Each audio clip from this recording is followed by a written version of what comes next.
Hi, everyone. Welcome to the Michigan Cannabis Industry Association podcast, the Cannacast. I am Ida Pearlie, the Deputy Director. And I'm Isaiah, the Development Director. And today with us, we have Ryan Messerscmidt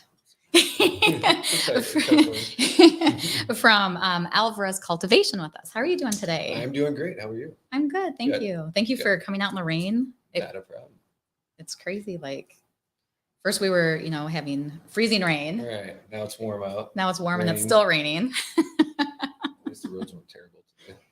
So That's true. This is true. So who are the owners of Alvarez Cultivation? So the owners, I should say, Mercedes Alvarez and her son, Del Charbonnet. They are doctors. They have a practice on the east side of Detroit.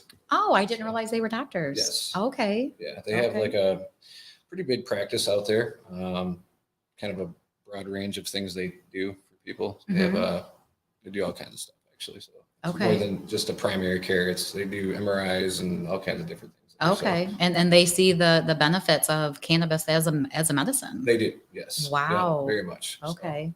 That's impressive. Yeah. Yeah. I think so definitely.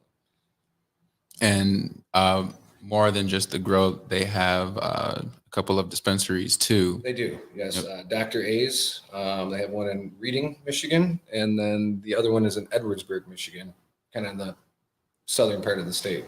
Okay.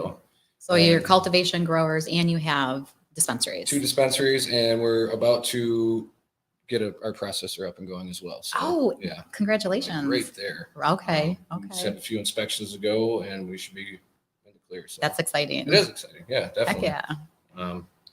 We're excited about it. We have a brand called Gotcha Concentrates. Okay. And that's what we're going to start off with. We have a couple other brands we're probably going to come out with, but we're not really talking about those names at the moment. But yeah, the Gotcha will be our first drop of our brands. And I wish I could give you a date, but I don't know exactly yet. So yeah. Well, yeah. As soon as you know, let us know and we'll advertise it for you. Awesome. Cool.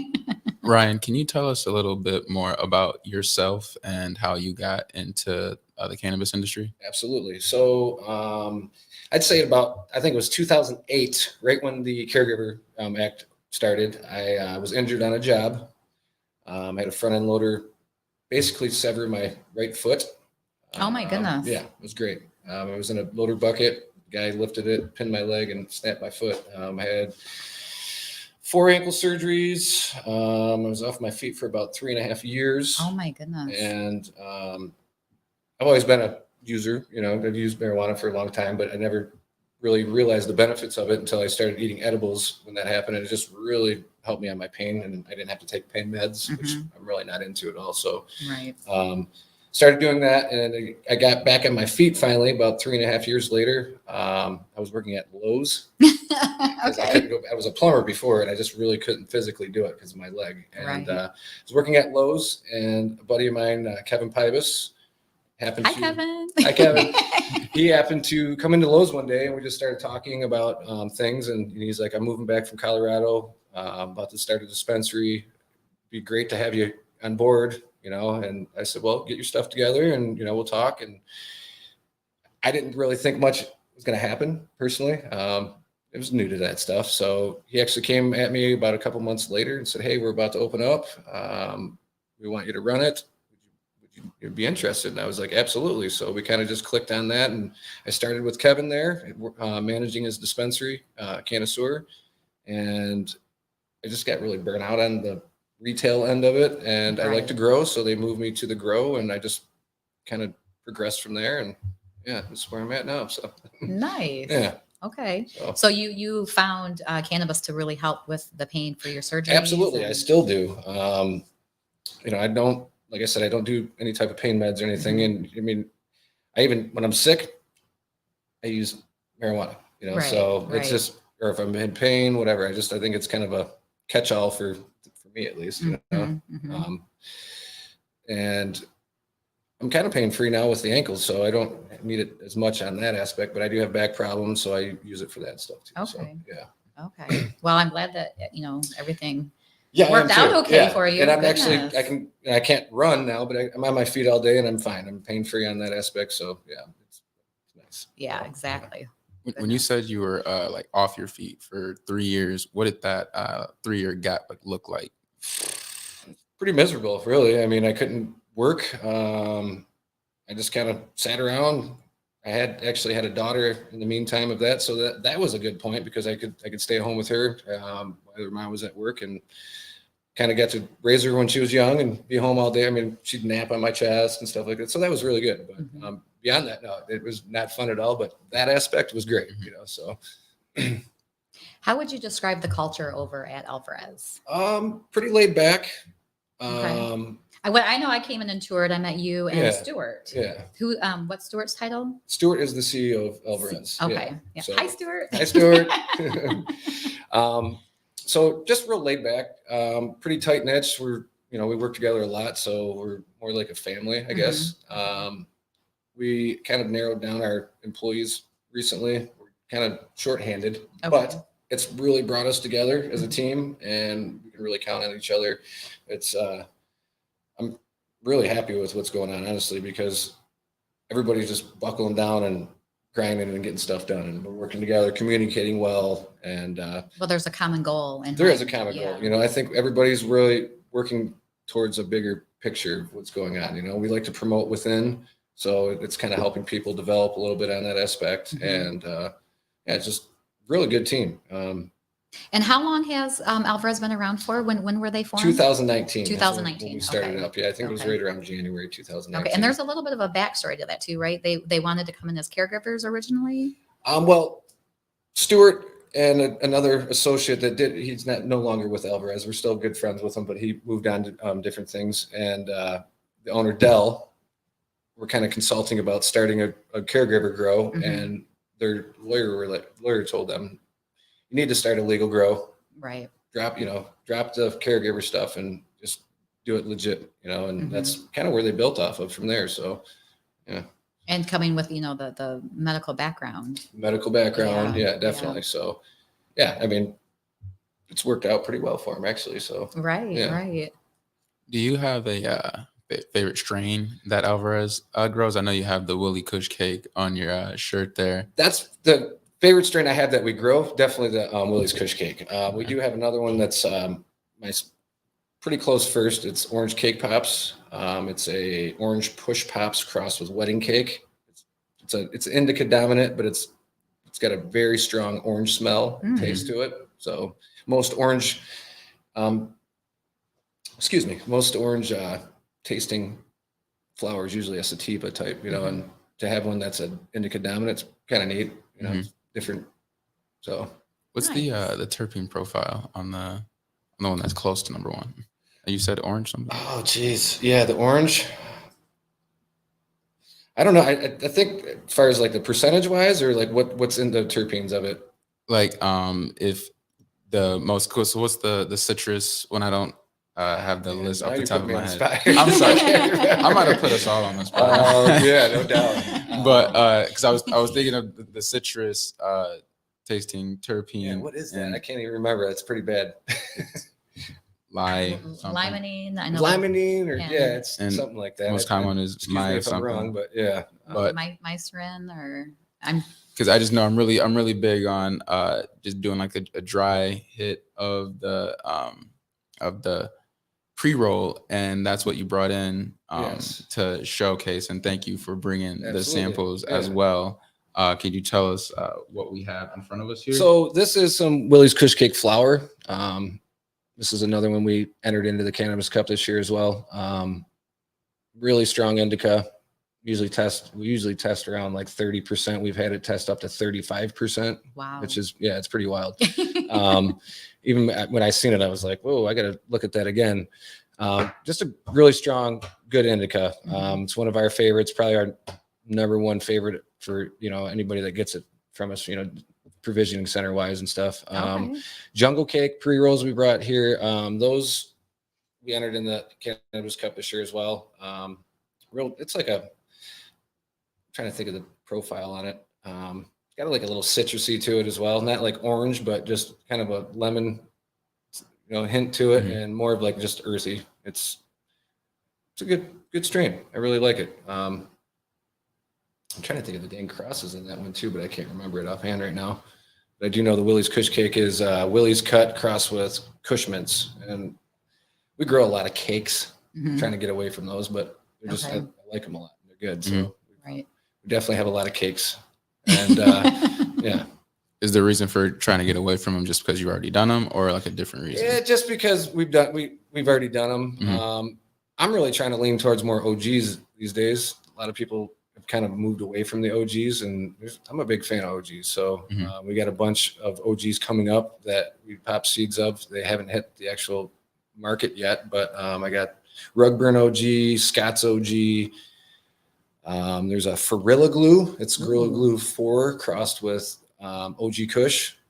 And then we actually have a Skywalker Kush coming as well. So a lot of OGs and Kushes. Just trying to move on to that again. I really feel like nobody's really keep your variety. Yeah, seriously. Going, and it just seems like everybody's kind of going with the more hype stuff and hybrid, just fruity stuff these days, you know. It's really interesting how and again, like how people just don't understand. They have not educated themselves to understand the differences and what the strains are and hybrids. And yeah, absolutely. Another thing that people don't understand is like a lot of people buy stuff on percentages, and you know that's like the common theme. It really is, so and even the industries lean towards more of they purchase stuff. It's the percentages have to be high, and they've kind of priced it on that, and I don't feel that's right, and I think people need to be educated more on the terpenes and what the effects of the terpenes are and stuff. Right. So, it's almost like the patients and the consumers are in a way like driving the industry, and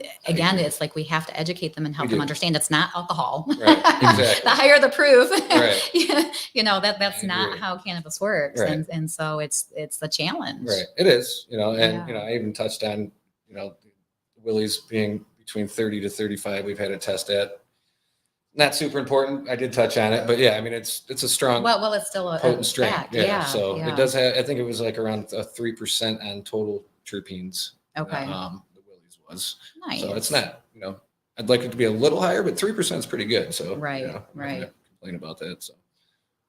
Yeah, with this industry, being such a fast-growing industry, is there anything that excites you that has yet to come? I don't know. I'm not really sure on that question. Nothing that really super excites me. I'm more excited about like seeing these grassroots guys pull together and get their businesses going and thriving in here, in the industry, and that's more exciting to me. And even more, even not just the grassroots guys, but everybody in general. I want everybody to just get it all together and start putting out great products so we can, I'm kind of a snob.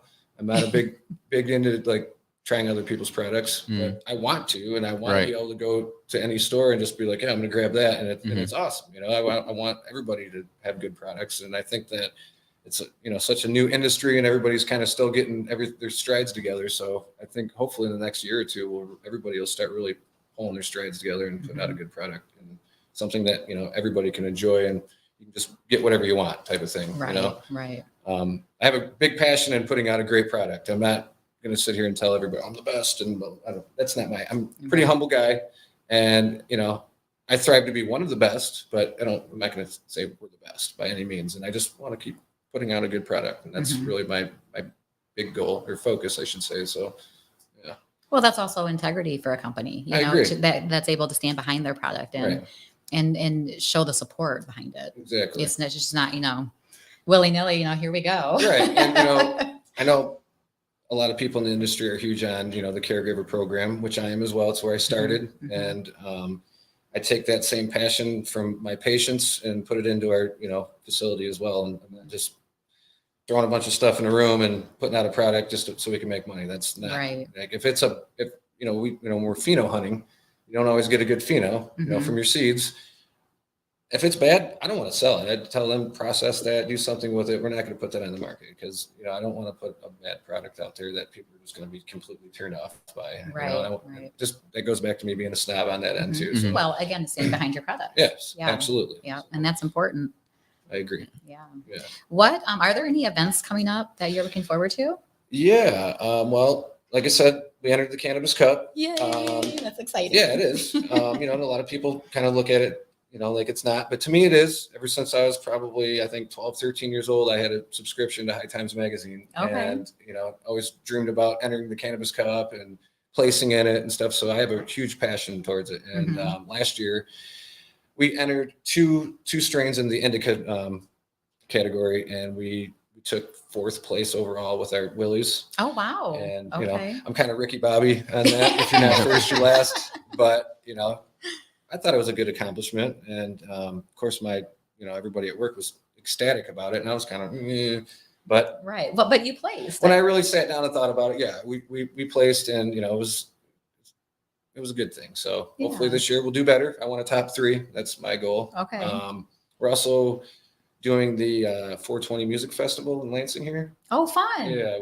We're one of the sponsors for that as well. And Okay. We'll have a booth there. And I'm looking forward to that. Yeah. I got a couple artists there that I used to like a long time ago. I wouldn't mind seeing, and just mingling and networking more. I don't do a lot of that. I'm kind of a hermit to the industry. And a lot of people ask me, do you know so-and-so brands and stuff? And I feel bad because I don't. But Well, we got to start getting you out more. I do need to get out more. I really do. You've only been to one summer annual so far. Yes. One, yeah. Yes. Kevin, come on now. Yeah. Come on, Kevin. No, I had a great time though. And we plan on coming this year. So yeah, definitely. Yeah. Well, we're going to have a good turn. We're anticipating 400 members this year. Wow. Yeah. Yeah, it was a great time a couple years ago when I was there. I had a really good time. Yeah, you got a couple of months in advance to wrangle your Alvarez golf team. Yes. Practice. Yeah. Come with your A game. I'm not going to come with I kind of wing that stuff. So Yeah, I'm gonna come with the A game now. Well, I think there's 2 types of golfers. There's ones who are really passionate and serious about it, and then there are the others who just are laid back and want to have fun. yeah. So that's me. I love that we can incorporate that though into a tournament. I agree. Yeah, no, it's definitely cool. Yeah. And we might even partner up with Kevin. For the Okay. golfing. Okay. Kevin's a great golfer, and he's got a huge passion for it. Oh, and, yeah. I'm a little different. I just like being Well, out he's there. in control of all of the prizes. Okay. Well, better be some good ones, Kevin. I think they are pretty good ones. Yeah, I golfed with Kevin last year for the first time at a Lemon Haze event. I think somewhere around Dearborn, and it actually I was pretty calm because Kevin's a great guy, so I wasn't nervous at all. But then when I saw him golf, I was like, oh, he golfs. Yeah. I was like, okay, That's a here big we deal go. to him. And Yeah. I didn't really start getting going until about like the 5th, 6th hole, and it was just a long day. But having that balance, it kind of it'll motivate you or deter you, but he's someone that it'll just motivate you. Yeah, So he makes it's it awesome. fun, and it kind of helps you out a little bit too. I mean, he's got his golf partner. I go with those guys every once in a while, and they're way better than me. So they give me little pointers and stuff. Whether it works or not, it probably doesn't. But I appreciate it. It's like anything. I mean, it's practice. Yeah. Very cool. Well, we got to get Stuart up there now too. He likes to golf, so good. Okay. He's all about it. Come on, Stuart. He's excited. He's excited. So we'll definitely be there for sure. So. Nice. What does community impact mean to you? Well, I was thinking about that question, and I'm not exactly sure. Can you define? I look at it from a couple different perspectives. So I just want to hear your perspective. However, Can you share the different? I think it's huge, and whether it comes to creating jobs in the community or cleaning up the community, bringing a business there so people can get jobs, making the community look better, donating to our community, the YMCA, Boys and Girls Group, stuff like that. A lot of times they don't want your name put on it because we're, the stigma, but really that doesn't matter to us. And, we like helping people out. And, even our neighbor, per se, she does not like marijuana at all. Where our business is, she was against us. She didn't want anything to happen. Still kind of doesn't like it. But I feel like even with us creating jobs in the community, making the neighborhood nicer and stuff like that, it might change her perspective on it. And will it? I don't know. But it's definitely in the right direction on that aspect. So I think it's big. It just creating jobs, meeting people in the community, helping other businesses. We have certain businesses we buy lunches from, or do meetings or work parties, stuff like that. I think it just brings business to it, and I think it's a big deal. I think everybody in this industry should be out helping the communities and stuff. And whatever. I think years ago we did a coat drive in Lansing here, and we had bunch of people throw in, and we bought new coats and stuff like that. Okay. So, I mean, just little things like that. I think it's huge. So, Right. Yeah. Well, I can definitely tell giving back, is a huge part of, it's a passion for you. it is. Yeah, Yeah, definitely. yeah. I like helping people. I like teaching people. I'm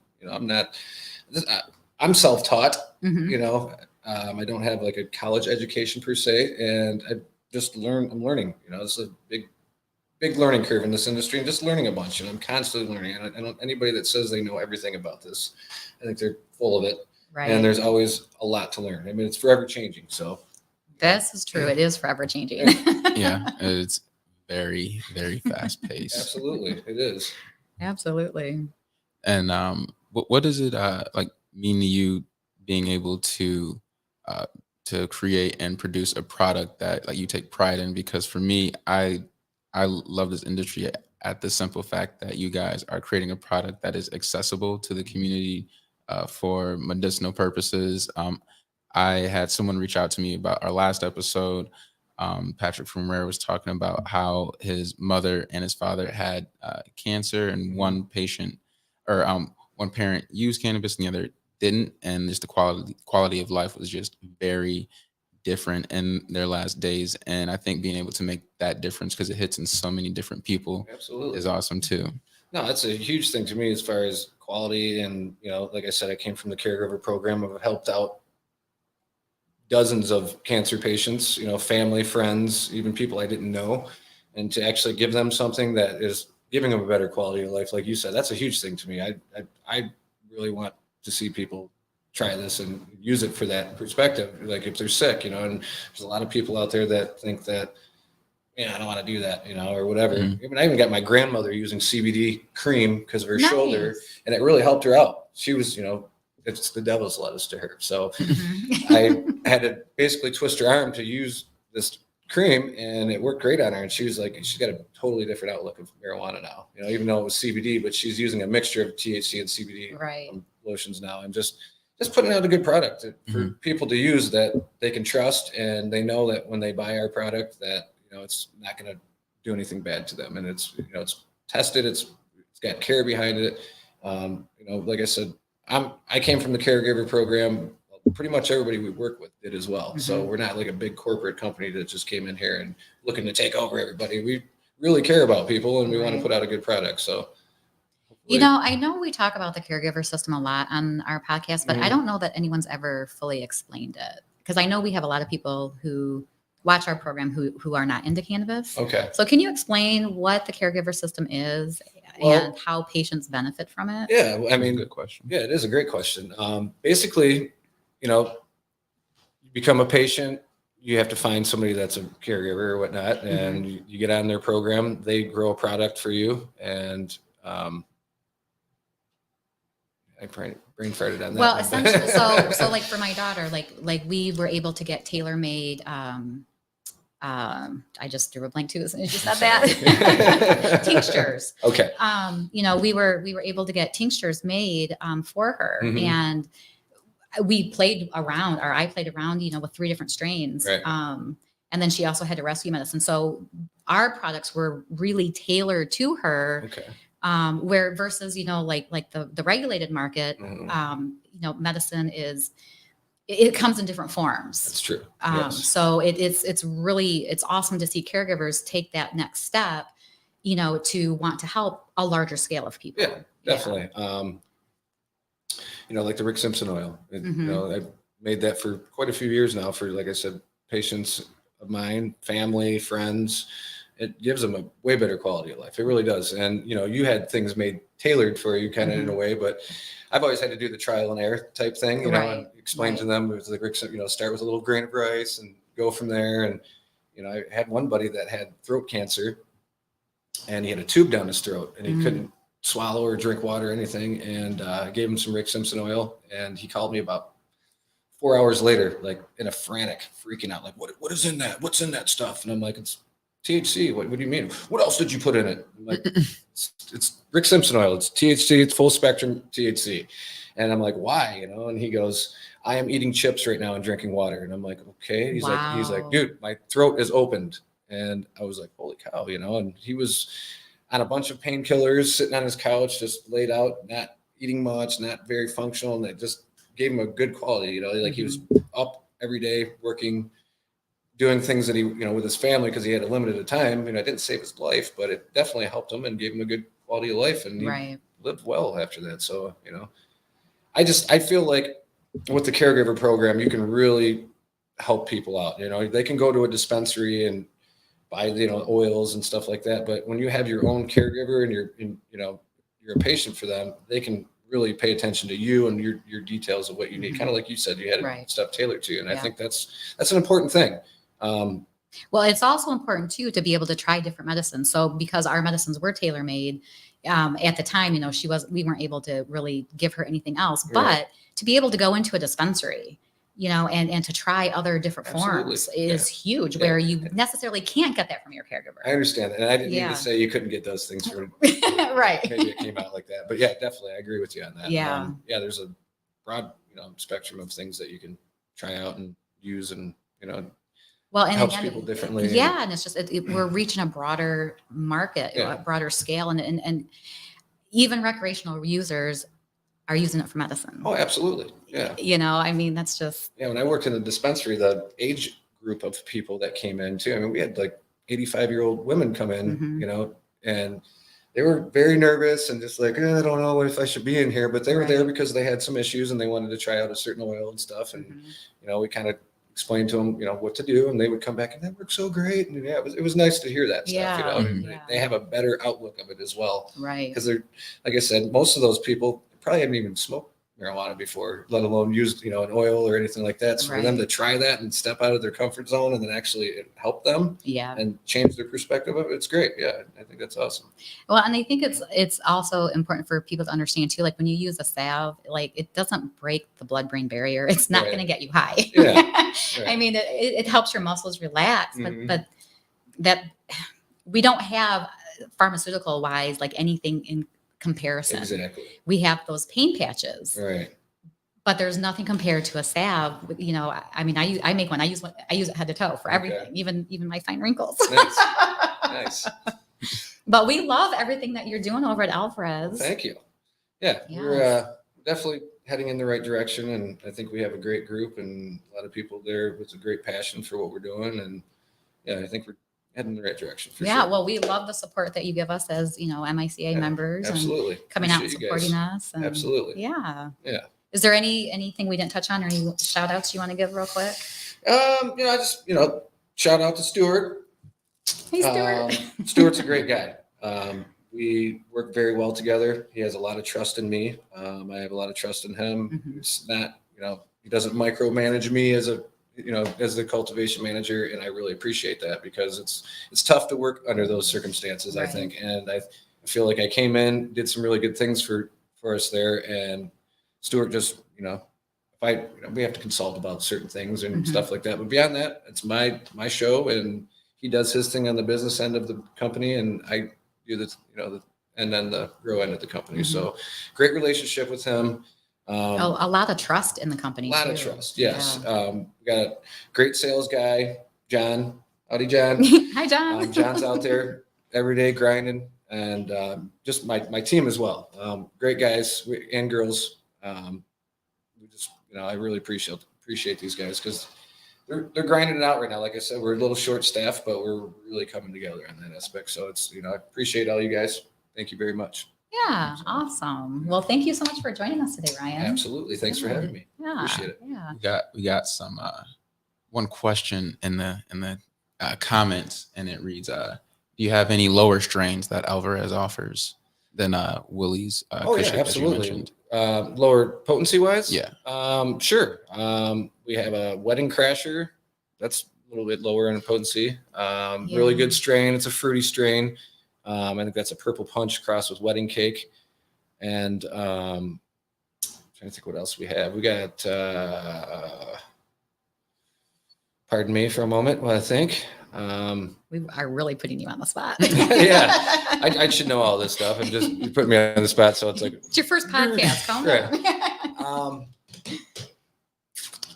TK43, Triangle Kush crossed with White Fire 43. Very good strain. Okay. I'm going to try that one. Yeah, that we should have out. We have a batch of that coming up for harvest pretty quick here. I'm coming out for a visit. You need to, absolutely. So TK43, we have a couple new ones. The heck are they? Jeez, I'm drawing a blank here. And that doesn't look very good for us. Oh, no. We literally are putting you on the No, it's spot. cool. It's all good. You know, Are they on the website? they are on the website, okay. yes. And I apologize for that, but yeah, it's drawing a blank here. It's okay. Yeah. It's all right. It happens. Yeah, definitely does. It's okay. Well, we are going to go on and give a shout out to our ancillary company, the Advanced Group.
Check out the Advanced Group.